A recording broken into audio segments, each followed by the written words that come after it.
É interessante perceber que os fortes da costa portuguesa, ou seja, costa brasileira, eles começaram aqui nessa região. Depois a gente vai ter um declínio no século XVII e no século XVIII, e depois a última tentativa de modernização desse sistema de fortes que a gente tem aqui.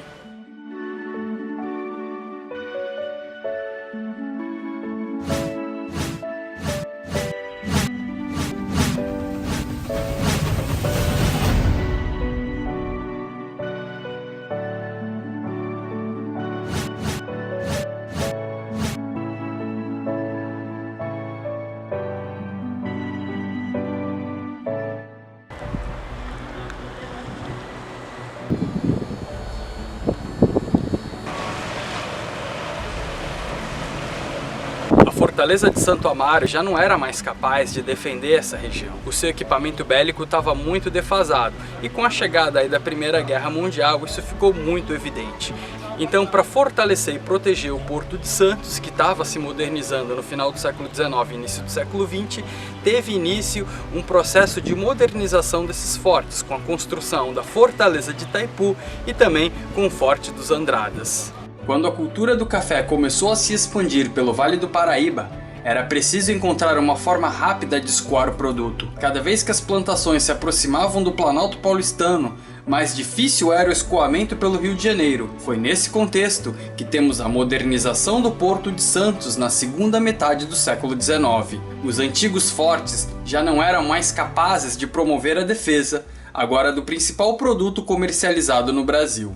O projeto inicial para a modernização da defesa da entrada do Canal do Estuário era complexo e demandava muito dinheiro. Estava prevista a construção de uma fortaleza em Praia Grande, a Fortaleza do Itaipu, um forte bem no centro da entrada do canal e também a presença do Forte dos Andradas no Guarujá. Os projetos foram iniciados no final do século XIX e início do século XX, mas nunca foram concluídos.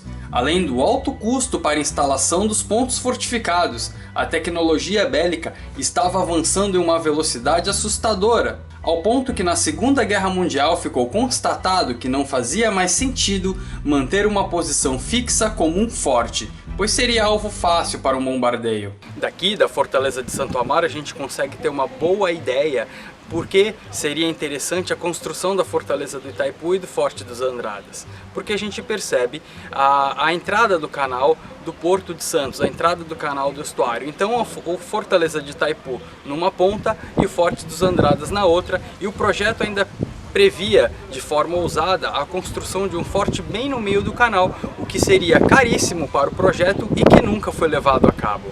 Localizado em Praia Grande, os projetos para a construção da Fortaleza de Itaipu iniciaram-se em 1896. No início do século XX, foram instaladas as primeiras baterias de defesa, seguida com a conclusão do Forte Duque de Caxias em 1918 e do Forte Jurubatuba no ano seguinte.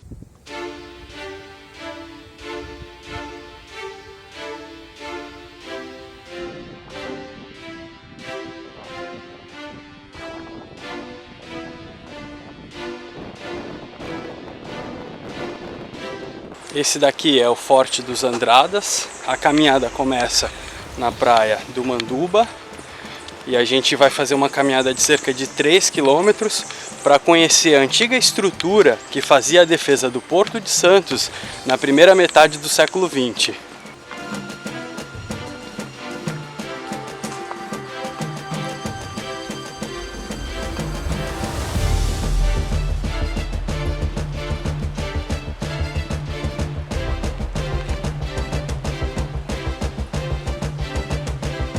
Dessa paisagem aqui a gente consegue ter uma boa noção qual era a função estratégica desse forte aqui. Porque com a chegada do Porto de Santos, com o advento do café, com a construção dos primeiros piers, era necessário fazer a proteção desse porto. Então foi pensado na Fortaleza do Itaipu, lá do lado de Praia Grande, que a gente consegue ver daqui. Não sei se a câmera será capaz de captar, mas a gente está vendo os prédios lá de Praia Grande. A entrada do Porto de Santos, onde estava previsto também um forte ali bem no meio da entrada do Porto de Santos, mas por falta de verba esse projeto não foi levado a cabo. E do lado de cá, do lado do Guarujá, a gente tem então o Forte dos Andradas. Então por aqui a gente tem uma boa ideia de qual era a estratégia para fazer a entrada do canal do estuário do Porto de Santos, que é logo fazendo essa curvinha aqui. E aqui também a gente consegue ver a Ilha do Gorila, que tem a pedra ali que é a característica, e ao lado a gente tem a Ilha do Careca.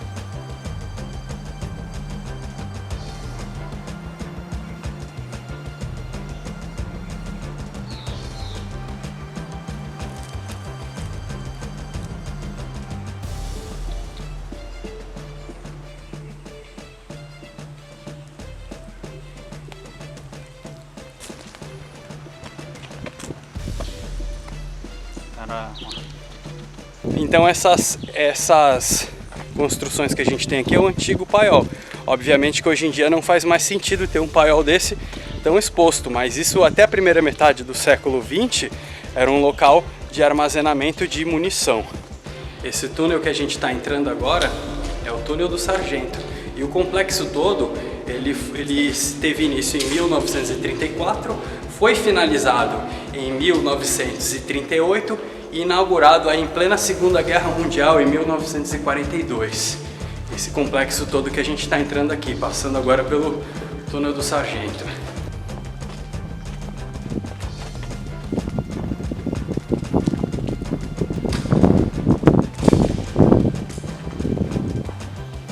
No Guarujá, os projetos do Forte dos Andradas datam de 1934, mas as obras foram iniciadas em 1938, sendo inaugurado em 1942. Suas instalações são bem peculiares no contexto da Segunda Guerra Mundial e vale a pena conferir mais de perto.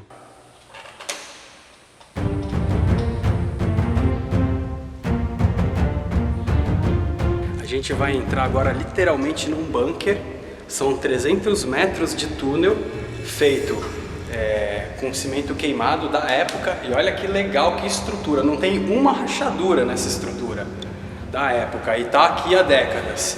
E ele daria acesso aos obuseiros que estão lá em cima, que são tipo canhões responsáveis pelo tiro de parábola, né? E aqui embaixo a gente tem um verdadeiro complexo com banheiros.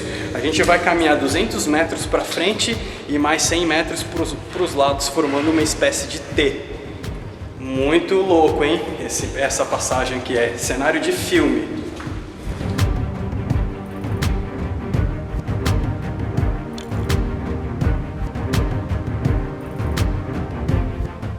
Tudo aqui nesse complexo é da época. O banheiro, as pias, até o encanamento, a forma de descarga, menos as divisórias. E como é um túnel, né, a gente está embaixo da terra literalmente, ele tem essas canaletas no chão aqui que serviam como uma espécie de drenagem quando estava muito calor e quando as paredes suavam.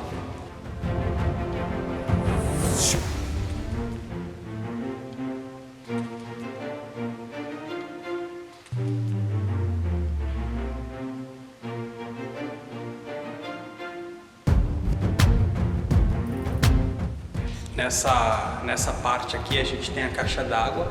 Repare que a caixa d'água está muito bem protegida. Mais à frente ali tem um compartimento parecido com esse, que é onde ficava o óleo diesel.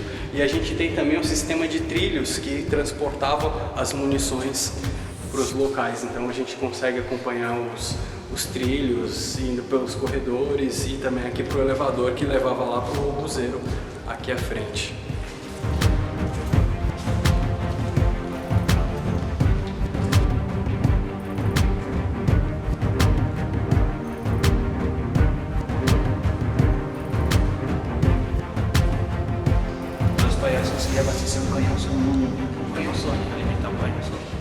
A gente tem um elevador aqui que vai levar lá para o obuseiro e o paiol logo ali, e a gente consegue perceber o sistema de trilhos acima, inclusive com a possibilidade de mudar para o outro obuseiro, para o outro elevador mais à frente.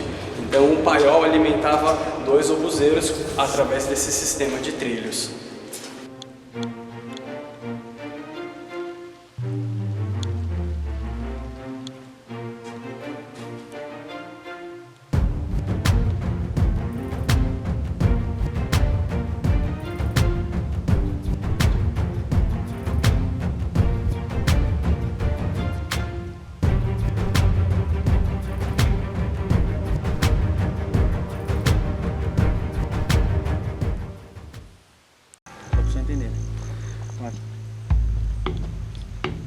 Esse daqui é um 280mm da empresa Krupp alemã e a gente percebe a diferença dele para um canhão. Esse aqui é um obuseiro para fazer o tiro parabólico de alcance de 12 km, justamente porque o cano dele é menor.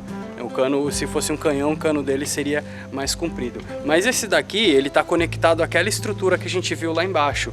E a munição, ela chegava do paiol pelo elevador, que a gente viu lá embaixo, saía do paiol pelos trilhos, pegava o elevador, saía aqui, e aqui então seria possível a recarga do obuseiro. A gente teria aqui essas roldanas para calibrar o tiro. E o cálculo saía da sala de telemetria, que era feito por um militar matemático de alta graduação. Então o cálculo já vinha pronto daqui e a munição abastecia o obuseiro, e o obuseiro fazia o tiro de parábola para tentar abater aí uma possível embarcação inimiga na costa aqui do Porto de Santos. Então também, aqui tem o nome de cortina invisível. Então atrás de mim, o bunker, aquele elevador de 6 pessoas, trazia o pessoal por cá. Então a gente aqui embaixo, a gente tem exatamente o túnel passando, que levava as munições para os obuseiros, e aqui esse ponto de observação. A gente deve imaginar que na época não havia essa vegetação, então a gente tem uma vista de 360 graus ali, ou seja, é um ponto estratégico para a realização da telemetria e da observação aqui da região.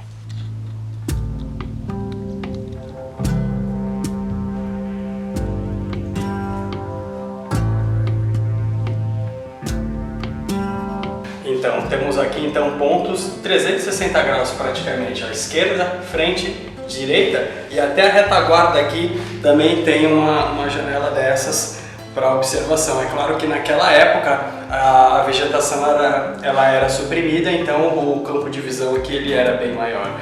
E logo aqui embaixo o elevador que daria lá embaixo no túnel que a gente passou.